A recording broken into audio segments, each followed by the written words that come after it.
আচ্ছা, দেশ স্বাধীনতার আলো দেখেছে কত বছর হয়ে গেল বলুন তো?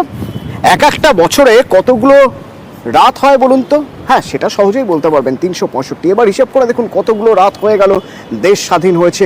এই এতগুলো রাতের একটা রাতেও একবারের জন্য আলো মেলেনি এমন পরিবারও আছে আমাদের রাজ্যে। 20টি পরিবার এমন রয়েছেন যারা দিনের আলো থাকতে থাকতে কাজ মিটিয়ে ফেলেন এখনো, কারণ আজও এই 20টি পরিবারের বাড়ি বিজলি বাতি পৌঁছয়নি। দেগঙ্গার বেড়াচাপার ওই 20টি পরিবারের কথা আপনাদের শোনাবো। তাদের বাড়িতে এখনো মোমবাতি জেলে, হ্যারিকেন জেলে বা লম্ফ জেলে কাজ করতে হয়, কারণ সূর্য ডোবার পর কারেন্ট আসেনি আজও। কেন আসেনি? আশপাশের সব জায়গায় তো এসেছে। এই 20টি পরিবার কি দোষ করলো? জিয়াউল প্রতিনিধি আমার সঙ্গে সরাসরি রয়েছেন। জিয়াউল, সত্যি অতনু, সত্যি ভাবতে অবাক লাগছে, স্বাধীনতার 76 বছর অতিক্রান্ত এখনো এই বাংলায়, অর্থাৎ কলকাতা থেকে মাত্র 50 কিলোমিটার এবং জেলার সদর বারাসাত থেকে মাত্র 20 কিলোমিটার দূরে এখনো বিদ্যুৎহীন মানুষ, বিদ্যুৎ ছাড়াই মানুষ বসবাস করছে। অর্থাৎ বেড়াচাপা 1 নম্বর গ্রাম পঞ্চায়েতের মির্জানগর দক্ষিণ পাড়া, এখানে সত্যি এই করুণ ছবি দেখা আমরা নিউজ 18 বাংলা তুলে ধরছি। তার কারণ এখনো পর্যন্ত সেখানে কোনো বিদ্যুৎ নেই। অর্থাৎ তারা এখনো সন্ধ্যের বেলা, সন্ধ্যে আলো থাকতে থাকতে তারা সমস্ত কাজকর্ম মিটিয়ে নেয়। তারপরে একেবারে হারিকেন এবং ল্যাম্প, মোমবাতি জ্বালিয়ে তারা কাজকর্ম করে। তার কারণ সেখানে এখনো বিদ্যুৎ পৌঁছায়নি এবং তারা বারংবার প্রশাসনের দ্বারস্থ হয়েছে, কিন্তু বারংবার বলা হয়েছে ভোট মিটলে এই বিদ্যুৎ সেখানে যাবে, সমস্যা হবে না। কিন্তু এখনো সেই আশ্বাস থেকে যায়। ভোট আসছে, ভোট যাচ্ছে, কিন্তু এখনো আলো মিলছে না এদের। কেন? মানে বিদ্যুতের খুঁটি নেই, এখানে কোনো ইলেকট্রিসিটি দেওয়ার কোনো ব্যবস্থা নেই, কোনো পরিকাঠামো নেই। কেন পরিকাঠামো তৈরি করা যায়নি? একদম দেখো, যেমনটি বলছিলাম, যাদের বিয়ে হয়ে গেছে সেই জামাই তারা এই গ্রামে আর আসেন না, তার কারণ বিদ্যুৎ নেই। তার কারণ সমস্ত গ্রামে বিদ্যুৎ, ফলে পাখা জ্বলে না, সমস্যা হয়। বাচ্চারা পড়তে পারে না, চোখের সমস্যা হয়, তার কারণ সেখানে আলো নেই।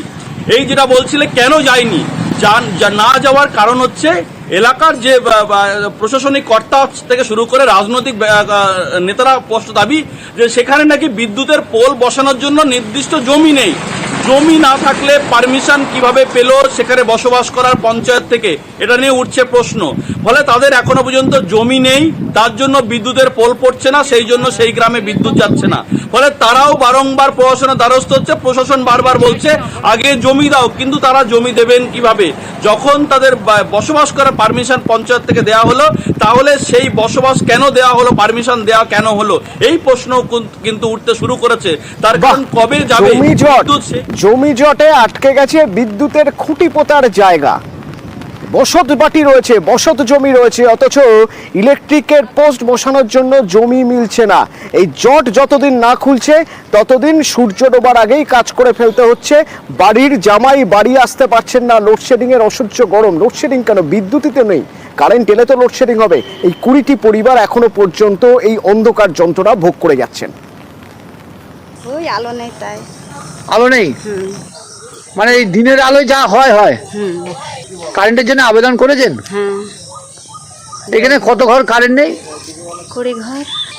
কিভাবে আছেন? ওই লম্ফর আলোতে লম্ফরের আলো।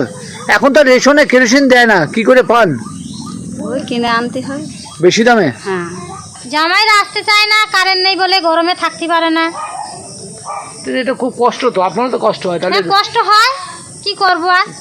মেয়ে তাহলে আসবে কি এরপরে? আর আসবে না তো? না, আসতে চায় না তো, আর আসবে কি? একটু কারেন্ট হলে ভালো হয় আমাদের।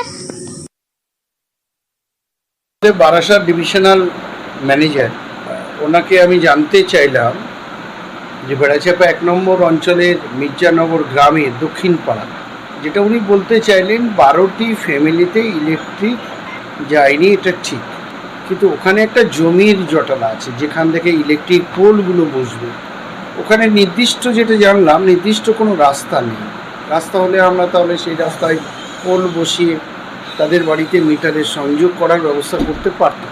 আমাকে জানানো হলো, আশা করছি আমি আজ থেকেই এটা মাথায় নিয়ে কিভাবে তাদের বাড়িতে বিদ্যুৎ পৌঁছতে পারবো সে ব্যবস্থা নেব।